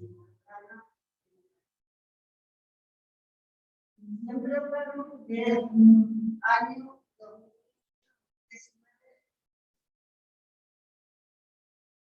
Lo que yo pregunto es si esto tiene continuidad, podrá tener continuidad, o fue una voluntad de eso. Que se hecho aislado, que no está más. La pregunta concreta es, ¿esto continúa? En el caso de, no lo comentamos, en el caso del programa INAUM, en el caso del programa INAUM, nosotros la proyección se hizo en 2019, se proyectó para el 2020, dos propuestas. Por un lado, trabajarlo con todos los adolescentes del programa, no solamente con los, más que una cuestión de talleres más de tipo preventivo, con todos los adolescentes con causas penales que no fueran situaciones de violencia de género, y después se iba a replicar con los adolescentes que tuvieran situaciones de denuncias por violencia de género. 2020 fue la pandemia, no se pudo implementar, y pasó, bueno, y 2021 lo que pasó específicamente fue que no volvieron a llegar nuevas situaciones de adolescentes denunciados por violencia de género. En eso no sabemos, por un lado habíamos hecho esta hipótesis que en el 2019 habían habido muchas denuncias por todo el movimiento de mujeres, del Ni Una Menos, pero ahora no sabemos qué pasó 2020 o 2021, que no nos llegaron, por lo menos desde la justicia, desde ningún ámbito, a la dirección de líneas, que es donde depende del programa INAUM, nuevas situaciones para abordar. Digamos, el proyecto está, y si hay situaciones, la idea es continuar. Pero no se implementó porque no está la población objetiva. Y en relación a lo de violencia dentro de la alcaldía, lo que sucedió es que quedó por resolución el ente de políticas socializadoras, que está constituido por varios organismos del Estado, firmaron Martín también, esto de que tiene que ser un dispositivo permanente, por lo menos en ese contexto, porque ya están más enojados que en el de afuera. Esto ya no es preventivo, es de intervención. Bueno, también, nosotros habíamos iniciado en 2020 ya un nuevo grupo en los primeros días de marzo, ya habíamos entrevistado a algunos hombres para la entrevista de admisión, y tuvimos que suspender porque ellos, como dice Martín, viven muchas personas en contexto muy chicos, o sea, el aislamiento era muy importante, lo sanitario había que ser muy cuidadosos, así que enseguida se corta por eso. En todo ese sentido, yo me volví a trabajar definitivamente a desarrollo social. Entonces, no sé cómo seguirán más adelante, y yo no voy a estar coordinando. Por eso yo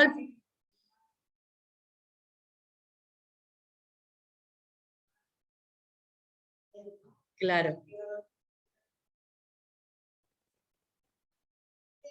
Todo esto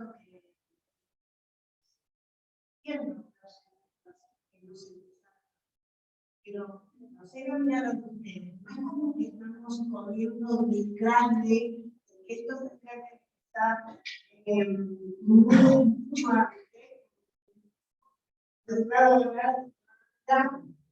yo digo, esto en el sistema educativo. No, se está... Por eso... Yo, como para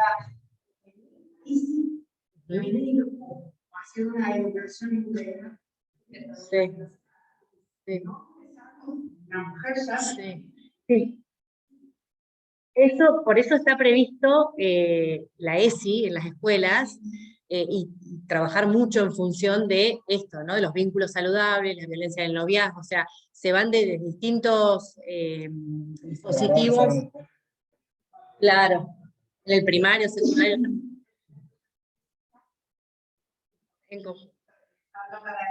Como niños, sí, a través de la ESI.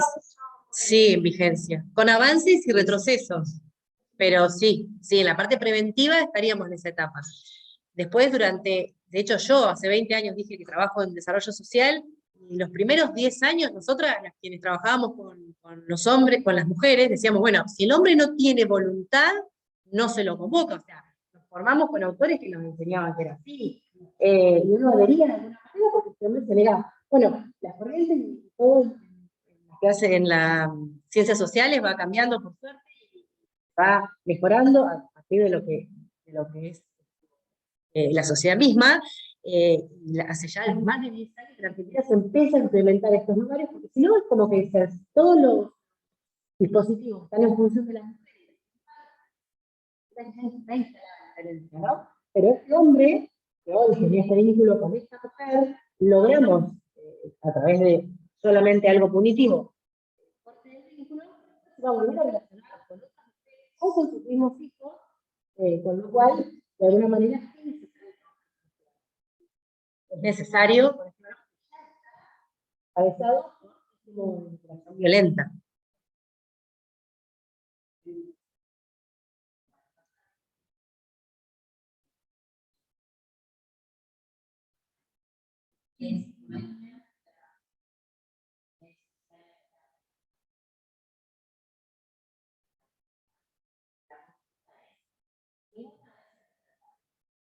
Un interno, una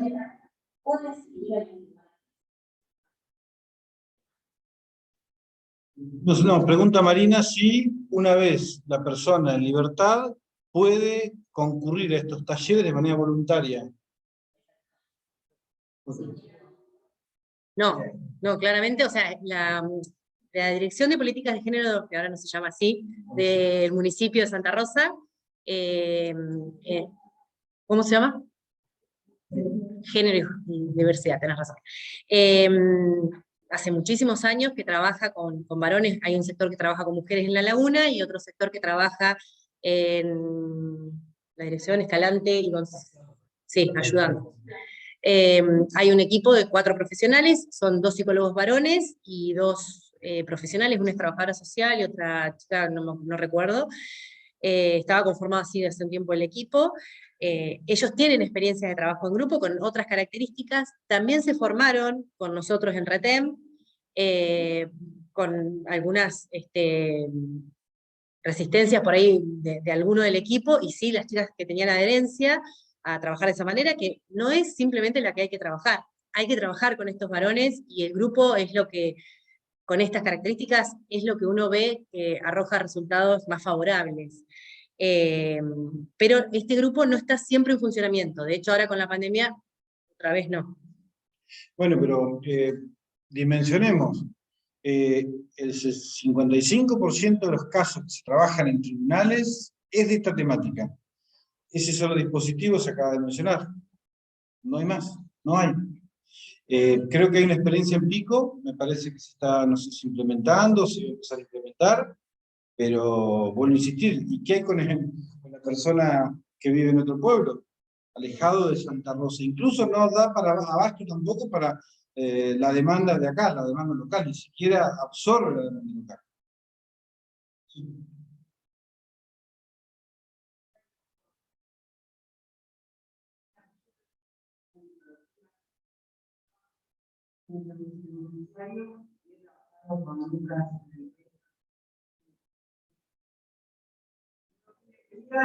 Decir, o sea, en realidad hay que comentar,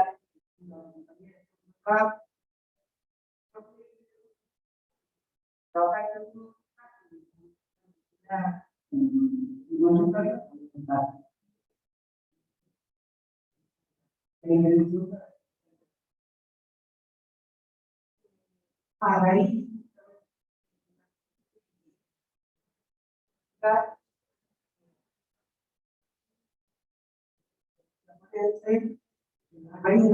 ¿no? De la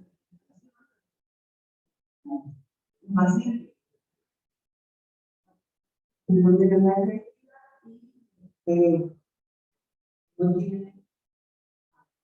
la luz de la ley, el tratamiento, por ende, difícilmente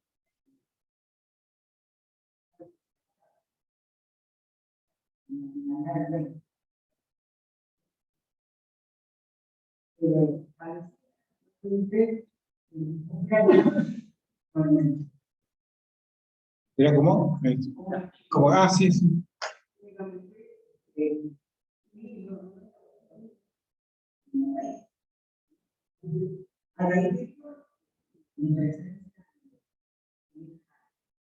no.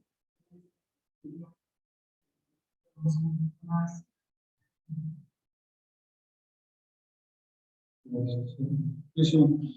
Por eso sí, es muy importante la necesidad de estos dispositivos, y por eso aclaraba que este tipo de dispositivos sirve para, o sea, no hay excusa para el derecho penal en intentar proponerlos, sea como sea cual sea la teoría de la pena que uno esboza, digamos. Para los que entienden que la resocialización es posible, esto es viable. Para los que entienden tal vez que no, también es viable, porque es necesario reducir el nivel de vulnerabilidad al poder punitivo. Entonces, de alguna manera, siempre es viable, como sea. ¿Sí? Si, por ejemplo, se prospera en un lugar privado, yo destaco la importancia del hombre. Tiene que ser, no puede ser voluntario su acceso a este dispositivo. Por eso,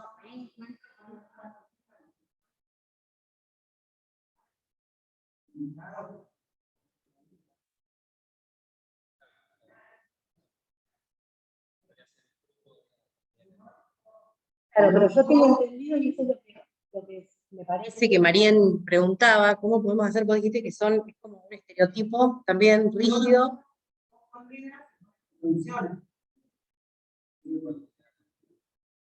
Continuar con el tratamiento terapéutico, que es lo que siempre se indica. Yo digo, ¿cómo podríamos hacer para que estos estereotipos tan rígidos de las normas de conducta, a ver, que concurran a los grupos chicos? Porque, a ver, nadie va a querer venir a un grupo, estos hombres no van a querer venir a un grupo. Sí, bueno, desde mi punto de vista, por eso remarqué al inicio los riesgos cuando los reclamos del feminismo se canalizaron mucho hacia el punitivismo, hacia el derecho penal. Porque te encontrás con estas vallas legales, por ejemplo, el principio de legalidad. Es tan estricto y específico el derecho penal que, insisto por eso con la necesidad de modificar esas reglas de conducta que te permita ampliar el abanico, pero también captar antes los dispositivos o intentar alternativas, y en eso necesitamos más creatividad los jueces, para intentar alternativas no desde el derecho penal, sino desde la ley de violencia contra la mujer, porque ahí, al no ser punitivista, te permite un amplio abanico mucho mayor. Entonces, porque la ley de violencia puede ser utilizada para una persona que está sometida al proceso penal, puede ser utilizada para una persona antes de entrar al proceso penal, y puede ser utilizada para una persona que ya terminó su paso por el derecho penal. Por eso siempre le aclaramos a las víctimas los mecanismos de la ley, porque es muy importante que sepan que dentro de un año, por ejemplo, cuando termine la condena, y cuando termine el control del Estado más riguroso, bueno, la ley de violencia contra la mujer te sigue amparando. Porque es posible que, aún agotada la condena, archivado el expediente, cumplida con todas las reglas de conducta, y ya haya pagado su deuda penal, la ley de violencia contra la mujer es una herramienta fundamental.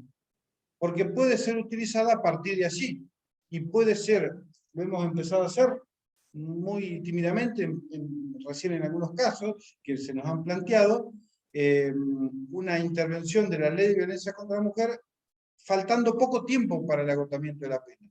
Entonces, para que cuando la pena esa agote y el derecho penal no pueda participar más en esa persona, bueno, poder activar los mecanismos de la ley de violencia contra la mujer.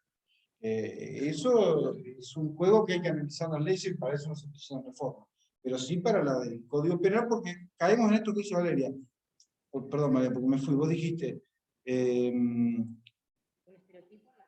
sí, y cuando dice, tiene que ser obligatorio, tiene que ser exigido que lo hagan. Bueno, ¿verdad? Pero el artículo del Código Penal, cuando se refiere a las reglas de conducta, dice, tratamiento médico o psicológico. Cuando va al psicólogo, y en eso el derecho penal tiene que ser respetuoso, porque si no, caemos en el paternalismo de que el juez, el que sabe, le marca con el dedo al psicólogo, no, vos no sabés nada, tratamiento psicológico 2 años, perdón, mi métier. Entonces, por eso digo que hay que ampliar ese abanico, porque ahí tenemos tratamiento médico-psicológico. Y lo de médico también, bueno, es para pensar, ¿no? Yo creo que médico también se refiere al psiquiatra, porque un traumatólogo es médico. No sé qué me puede arreglar un traumatólogo en esto. Bueno, por eso digo que estas reglas están desfasadas de la realidad.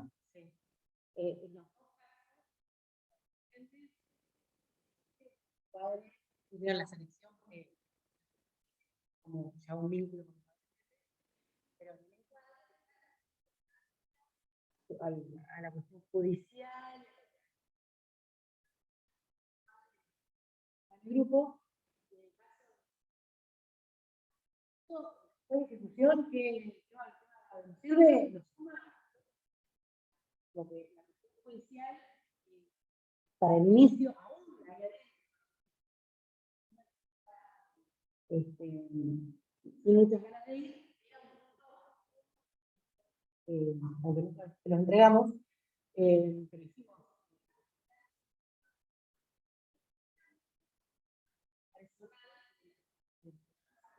los grupos.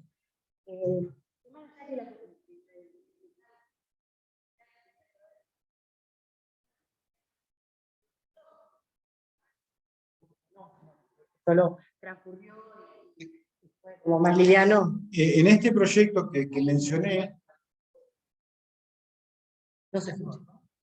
En este proyecto que mencionaba, que presentó en realidad Hernán Pérez Araujo, el diputado, que trabajamos con los operadores que mencionaba, en una de las partes está claro que este tipo de proyectos de talleres está impuesto.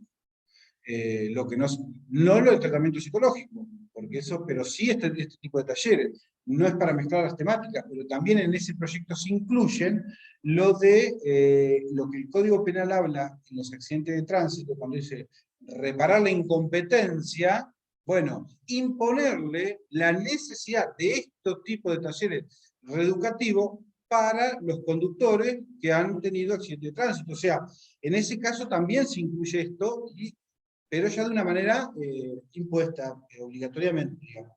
¿Para qué? Para poder continuar como condición con la condena de ejecución condicional, que en definitiva, bueno, se puede ver o como un beneficio, bueno, como quiera, no voy a entrar en esa discusión, pero digamos, para sostenerse en libertad hay que cumplir con estos requisitos.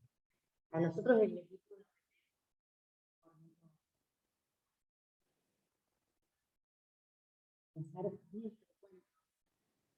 grupo en la idea, no, es muy poco. Bueno, es esto nada. Fue así, bien concreto.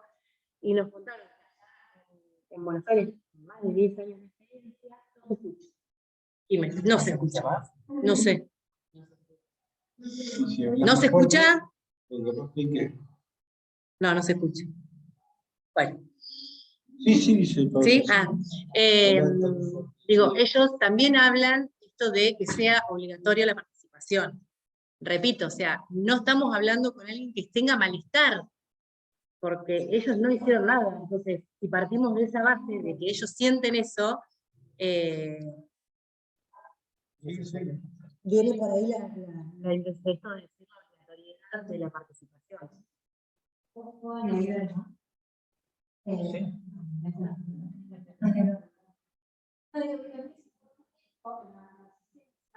Permanente de estos dispositivos, por el hecho de que muchas veces no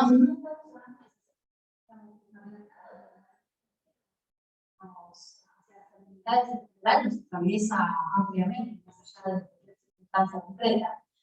Pero la verdad, muchas veces en el ámbito de la justicia, trabajando con otro tipo de delitos, narcotráfico.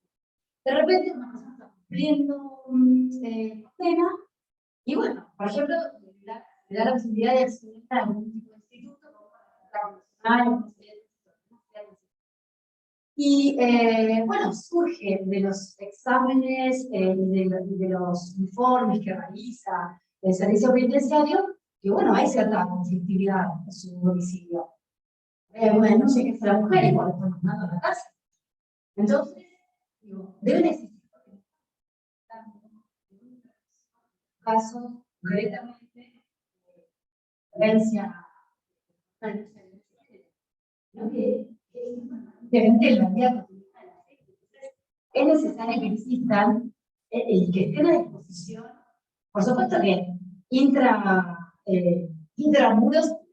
también, porque por ahí si preguntamos a las personas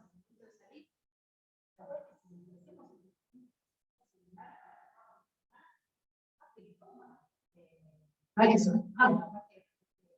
interesados en un porcentaje bajo.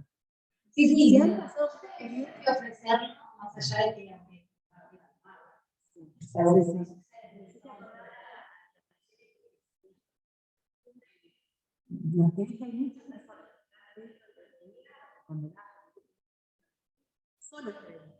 yo creo que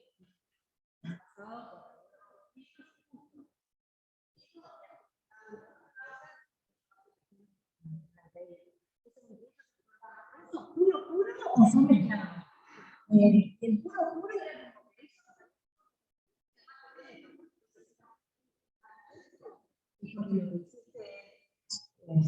puro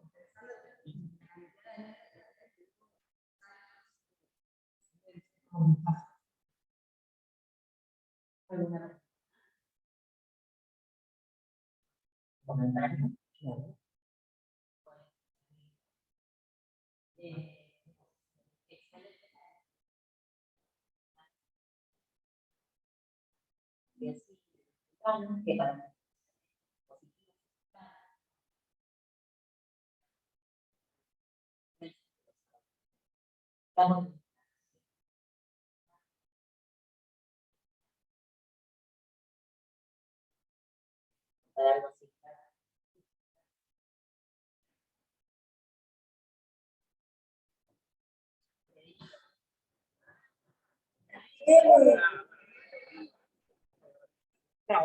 Escuchar Todos claro. un resumen, sino de la Ahí. introducción de la No, vos sí lo que no, esa que la escuchamos. No, bueno, Fede habla de la importancia de un acompañamiento de ir a buscar a la chica, medios de transporte y todo esto este tipo de experiencia,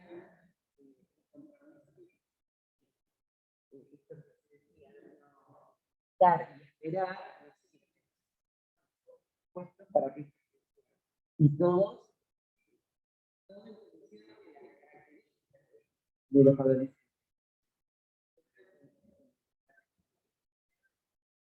Dando un poco todo lo que se hablaba, en este caso la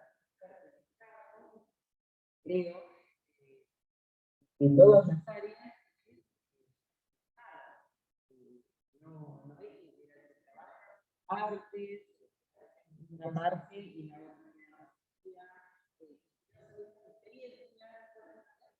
ideal, pero no está establecido. Un compromiso del Estado.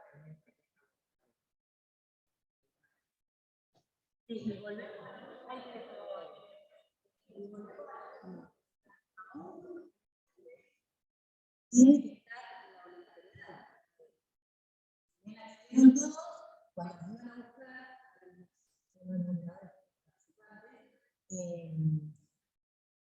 también es como una instancia más, porque si no, no es solamente por acercarse al lugar, porque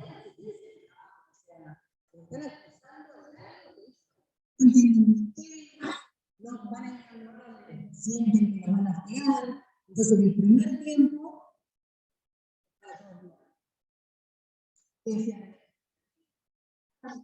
una lista muy breve, también es necesario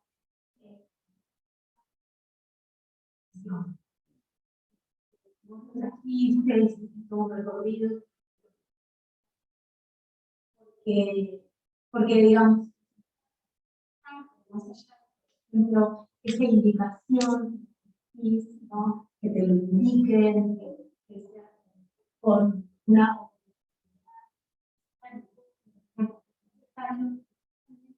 tiene que haber una práctica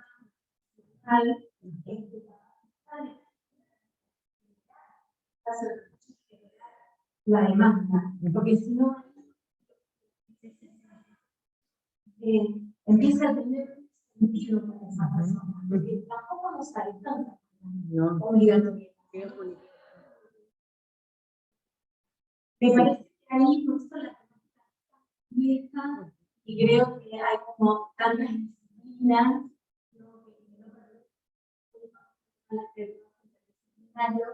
no es simplemente una disciplina, sino que necesitamos de todas las disciplinas. Que me parece que se tiene que instalar pues la demanda para que ese espacio que convoque a algo, ¿no? Y de ahí se pueda construir una nueva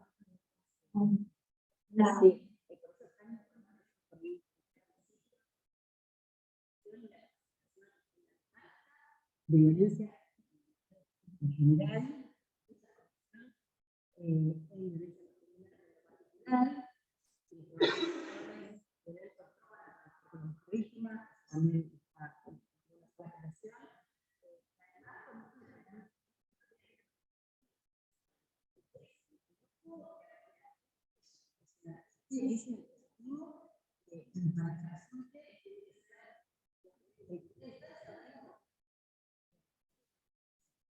ese sentido de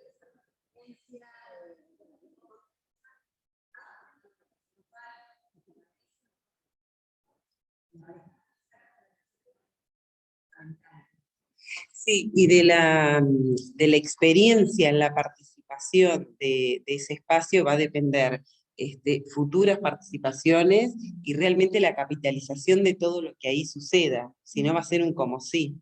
Sí, totalmente.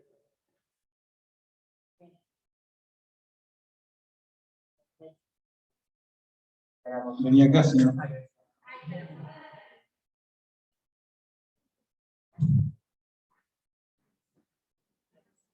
La prueba, la monedita esta,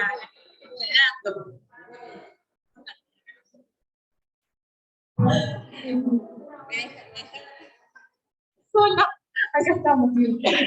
Bueno, ya vamos a... Sí, bueno, ya vamos a...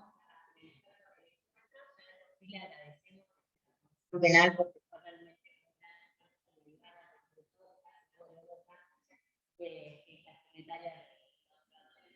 comienzo porque no se escuchaba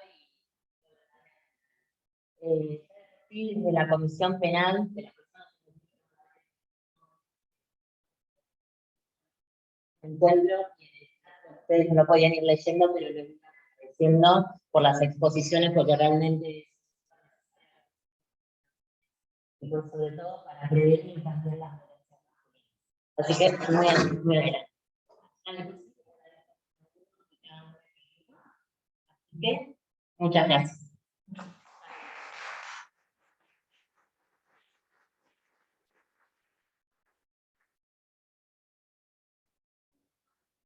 Ay, sí. Y aparte se va viendo negro, negro, negro, negro, antes de terminar de hablar.